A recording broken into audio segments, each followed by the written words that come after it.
Good morning dear students, అందరూ బాగున్నారా? ఈరోజు మనం పాఠ్యాంశంలోకి వెళ్లే ముందు ఒక యజమాని వెంగళప్పని అడుగుతున్నాడు, రే నీ కవర్ అంటించమన్నాను, అంటించావా? అంటించాను సార్. అగ్గిపుల్ల దొరకకపోతే గ్యాస్ స్టవ్ మీద అంటించాను అని ఆశ్చర్యపోయాడు యజమాని. ఓకే, జోక్ ఎలా ఉన్నా మన పాఠ్యాంశంలోకి వెళ్దాం. శ్వాసక్రియ గురించి మనం చాలా విషయాలు నేర్చుకున్నాం. ఈరోజు మరికొన్ని విషయాలు నేర్చుకుందాం. శ్వాసక్రియలో రెండు రకాలుగా జరుగుతుందని వాయు సహిత శ్వాసక్రియ, అవాయు శ్వాసక్రియ గురించి మనం నేర్చుకోవడం జరిగింది. అయితే అవాయు శ్వాసక్రియలో ఇథనాల్ ఏర్పడుతుందని మనం చెప్పుకోవడం జరిగింది.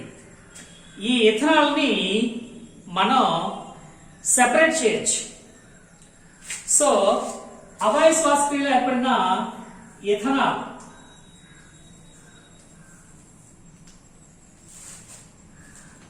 Ethanol has been manufactured by the yeast from the glucose solution. It can be separated by fractional distillation. So ethanol ను అంశిక స్వేదనం ద్వారా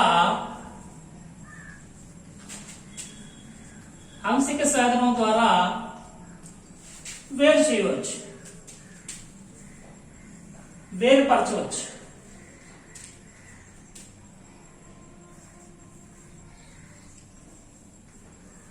Ethanol can be separated by the process fractional distillation. So ethanol boils at lower temperature 70 degrees Celsius than the glucose solution. అంశిక స్వేదనం అంటే మనం petroleum ఉత్పత్తుల గురించి తెలుసుకుంటూ ఉంటాం. Petroleum నుంచి రకరకాల కెమికల్స్ అనేవి వివిధ ఉష్ణోగ్రతల వద్ద బాయిలింగ్ పాయింట్స్ వాటిని సెపరేట్ చేయడం జరుగుతుంది. సో అన్ని పదార్థాల తాలూకా మరిగే స్థానం ఒకటిగా ఉండదు. దాన్ని బట్టి వాటి మరిగే స్థానాలను బట్టి, బాష్పీభవనం చెందే స్థానాన్ని బట్టి మనం ఒక పదార్థం నుంచి వేరు పదార్థాలని వేరుపరచవచ్చు. సో దాన్ని మనం అంశిక స్వేదనం అంటాం. సో ఇక్కడ ఇథనాల్ ని అంశిక స్వేదనం ద్వారా మనం వేరుపరచవచ్చు.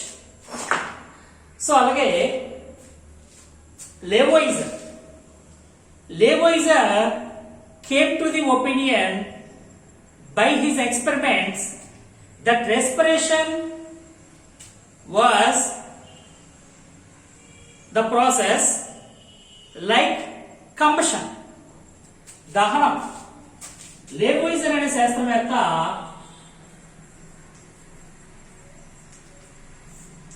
శ్వాసక్రియ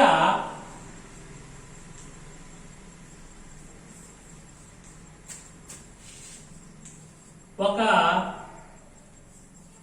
దహన ప్రక్రియగా తెలియజేశారు. సో లైక్ ఏ కంబషన్. అలాగే రాబిన్సన్ అనే ఇంకో శాస్త్రవేత్త, ఇది 18వ శతాబ్దంలో తెలియజేయడం జరిగింది.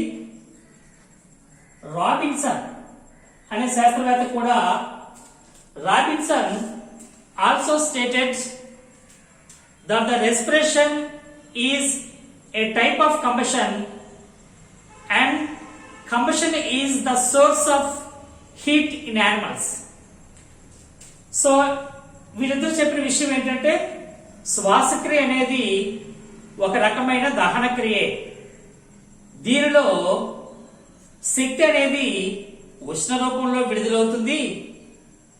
ఇది జీవుడికి ఉపయోగపడుతుంది అని రాబిన్సన్ తెలియచేయడం జరిగింది. ఈయన కూడా శ్వాసక్రియ ఒక దహన క్రియగా చెప్పడం జరిగింది, రాబిన్సన్ అండ్ లేవోయిజర్. అయితే ఇక్కడ దహన క్రియకి శ్వాసక్రియకి మనం తేడా చూద్దాం. దహన క్రియ ఎలా ఉంటుందంటే మనకు అందరికీ తెలిసిందే. మన ల్యాబ్ లో ఒక స్పూన్ తో షుగర్ తీసుకొని మనం వేడి చేస్తే దాని నుంచి కార్బన్ డైఆక్సైడ్ ఒక పొగవలే రావడం మనం చూస్తాం.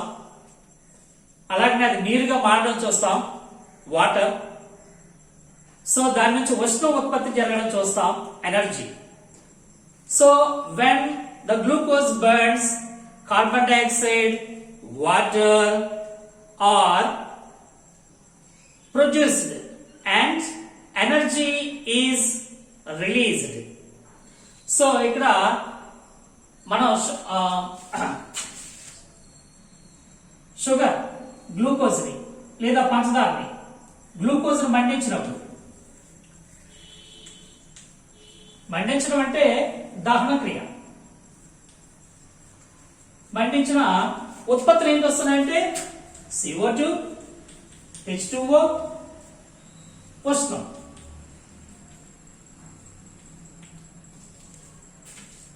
So as same as these products are produced by the respiration, same products.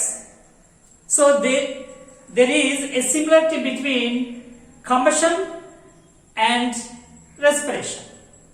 So శ్వాసక్రియకి దహనక్రియకి కొన్ని పోలికలు ఉన్నాయి. అదేంటంటే రెండిట్లో ఉత్పత్తి అయ్యే ఒకే రకమైన ఉత్పత్తులు. ఇవే ఉత్పత్తులు శ్వాసక్రియలో కూడా.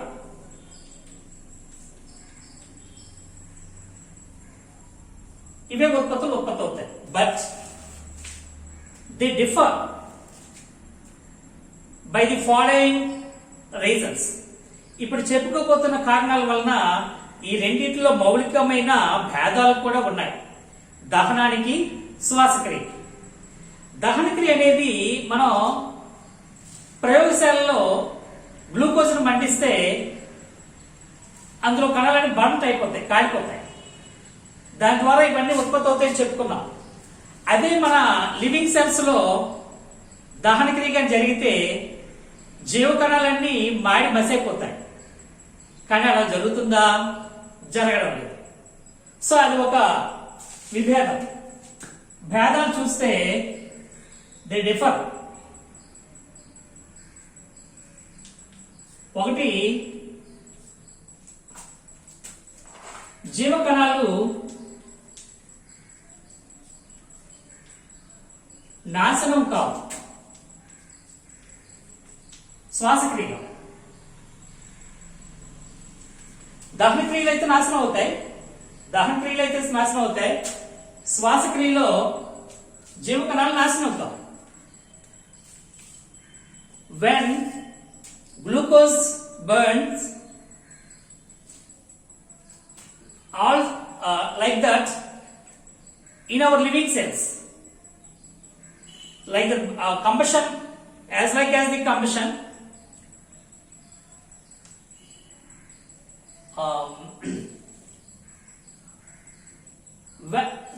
while in living cells in our cells, all cells would be destroyed or burnt.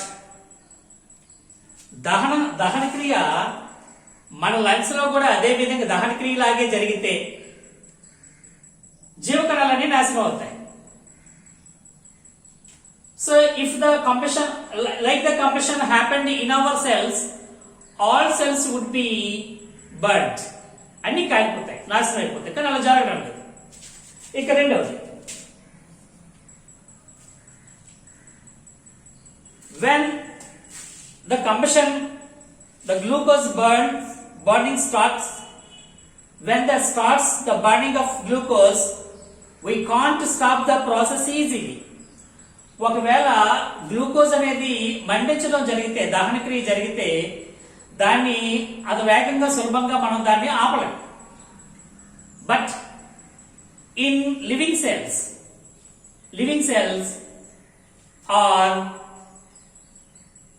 cells can be controlled and exercise and control over the sort of this burning glucose in the presence of oxygen. Oxygen సమక్షంలో జీవ కణాలు ఒక నియంత్రణలో పనిచేస్తాయి. So ఇక్కడ ఒక నియంత్రణ ఉంటుంది కాబట్టి ఇక్కడ నియంత్రణలో పనిచేస్తాయి.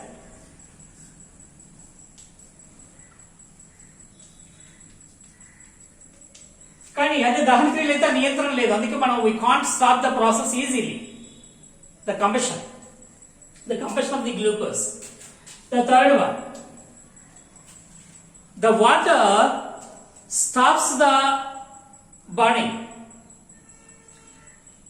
కారణం అనేది దహనం చెందడాన్ని నీరు ఆపేస్తుంది. మనకు తెలుసు ఏదైనా సరే దహనం జరుగుతూ ఉంటే మనం నీరు పోసి దాన్ని ఆపేస్తూ ఉంటాం. While the living cells, in the living cells the respiration still goes on. మన శరీర కణాలు if there is a lot of water in living cells, that the respiration still goes on. శరీర కణాలలో ఎక్కువ శాతం నీరు ఉన్నప్పటికీ ఇక్కడ శ్వాసక్రియ ఆగడం మాత్రం జరగదు, అది కొనసాగుతూనే ఉంటుంది. నీరు ఉన్నప్పటికీ, నీరు అధికంగా ఉన్నప్పటికీ. సో ఇవి భేదాలు. These are the differences between the combustion and respiration.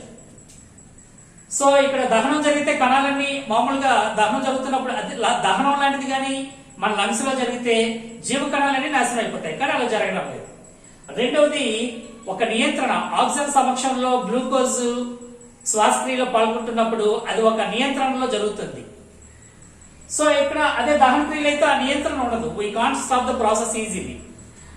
మూడవది నీరు ఉంటే దహన క్రియ జరగదు, కానీ శ్వాసక్రియ అత్యధికమైన నీరు కణాలలో జీవ కణాలలో ఉన్నప్పటికీ శ్వాసక్రియ చక్కగా జరుగుతుంది. సో ఈ మూడు డిఫరెన్సెస్. ఇక ఉష్ణం మనం చెప్పుకున్నాం. ఈ రెండు చర్యలు దహనం జరిగినా లేదా శ్వాసక్రియలో శక్తి ఉష్ణ రూపంలో విడుదలవుతుంది. ఆ శక్తి జీవుల్లో బాడీ టెంపరేచర్ ని రెగ్యులేట్ చేయడానికి సహాయపడుతుంది, వెచ్చగా ఉంచుతుంది, శరీరాన్ని వెచ్చగా ఉంచుతుంది. మనకు తెలుసు శరీరం తాలూకా ఉష్ణోగ్రత 37 డిగ్రీల సెల్సియస్ లేదా 98.4 ఫారెన్హీట్ డిగ్రీల సెల్సియస్ ఉంటుంది. సో బయట వాతావరణం ఎలా ఉన్నప్పటికీ కూడా మన శరీర ఉష్ణోగ్రత స్థిరంగా ఉండాలి. కానీ నిరంతరం మన శరీర ఉష్ణోగ్రత బయటికి పోతూ ఉంటుంది. బయటికి వెళ్ళిపోతున్న ఉష్ణోగ్రతని తిరిగి మన శరీరం ఉత్పత్తి చేసుకుంటూ ఉంటుంది. సో ఇది నిరంతరం జరిగే ప్రక్రియ. బయటికి పోతున్న ఉష్ణోగ్రతకి తగినట్లుగా శరీరాన్ని కాన్స్టెంట్ ఒక నియమిత స్థిరమైన ఉష్ణోగ్రత కలిగి ఉండడం కోసం కొత్తగా మన శరీర కణాలు ఉత్పత్తి చేస్తూనే ఉంటాయి. అవి హీట్ రూపంలో మనకి ఉత్పత్తి జరగడం, ఎనర్జీ హీట్ రూపంలో కొంత విడుదల అవ్వడం అనేది జరుగుతుంది.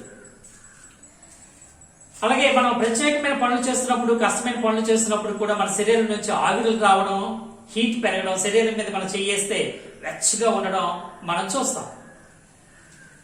సో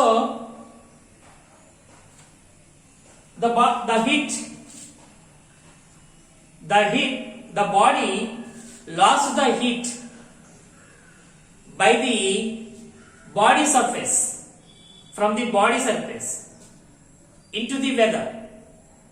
It's thus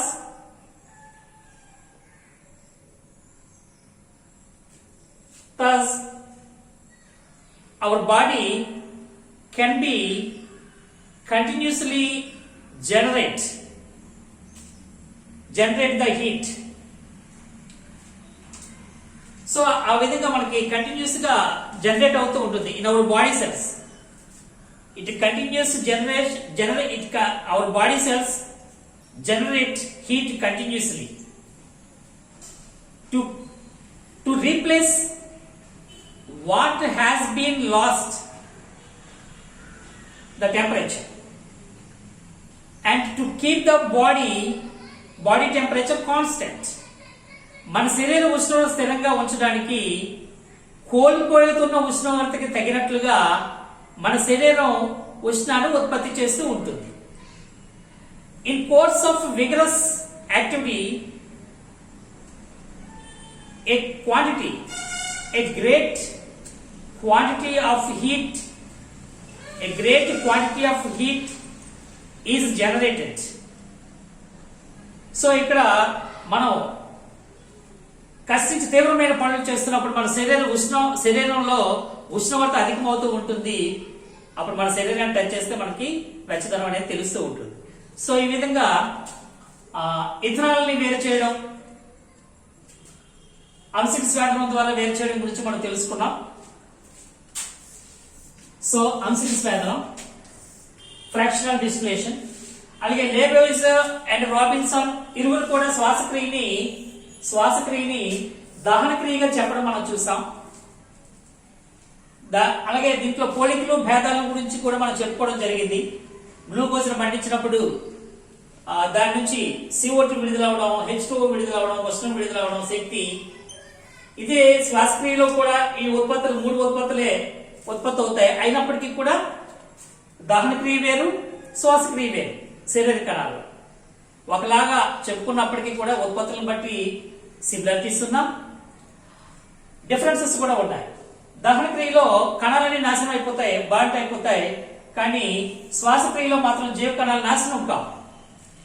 అలాగనే దహన క్రియని మనం అంత త్వరగా ఈజీగా ఒకసారి బాల్ట్ అయిపోయిన తర్వాత మనం ఆపడం కష్టం. అదే శ్వాసక్రియ అయితే నియంత్రణలో జరుగుతుంది. మూడవది దహన క్రియ, నీరు ఎక్కువగా ఉంటే దహన క్రియ జరగడం చాలా కష్టం, జరగదు. కానీ నీరు అధికంగా ఉన్నప్పటికీ కూడా శరీర కణాల్లో, జీవ కణాల్లో శ్వాసక్రియ చక్కగా జరుగుతుంది. అలాగే ఉష్ణం ఉత్పత్తి అవుతూ శరీర ఉష్ణోగ్రతను క్రమపరుస్తుంది. శరీర ఉష్ణోగ్రత క్రమపరచడం అనేది ఇక్కడ చూడొచ్చు మనం. శరీర ఉష్ణోగ్రత క్రమత, ఉష్ణోగ్రతను క్రమపరచడం నిరంతరం జరిగే ప్రక్రియ. పరచడం జరుగుతుంది. అంటే దీన్ని బట్టి బయటికి పోతున్న ఉష్ణాన్ని తిరిగి ఉత్పత్తి చేయడం అనేది ఇక్కడ చూస్తాం. సో ఇవి మనం నేర్చుకున్న విషయాలు.